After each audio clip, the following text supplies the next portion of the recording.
Welcome to my Wednesday ramblings. This week is the third week in this message series that we've been talking about, compelling truths or truths that matter. They're not things that you'll find in the Catholic Catechism or in a dictionary of theology. They're simply truths that persist throughout the readings of this post-Easter season.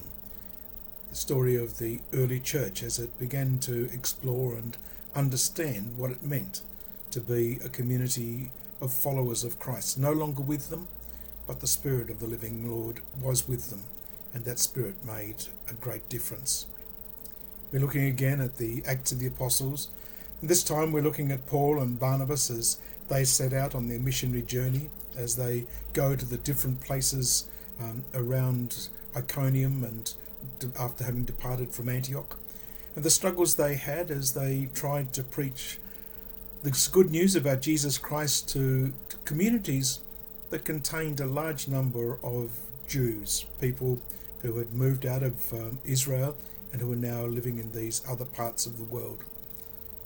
They were struggling because they were preaching Jesus as the fulfillment of the promises made by the prophets. For many of the Jews, that was just blasphemy, and so they really struggled with that. And yet the disciples kept on going. Paul and Barnabas spoke powerfully and passionately. Today we also have the passage from John's Gospel where Jesus speaks about himself as the Good Shepherd. Good Shepherd Sunday, the fourth Sunday of Easter, is a time when we have prayers for vocations to the priesthood and religious life, that there might be good shepherds who come from the midst of the community and who reflect and speak powerfully about what God's word means to them and how it impacts on their life and helps others. That's hopefully the kind of message that we can speak into the world today, but it's not always a message that's heard with any great enthusiasm or even belief.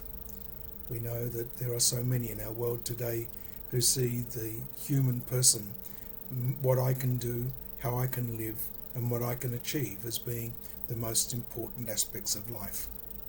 And yet Jesus is speaking about how he cares for each of his sheep, how he knows each of them by name, how he calls them and invites them to come to him.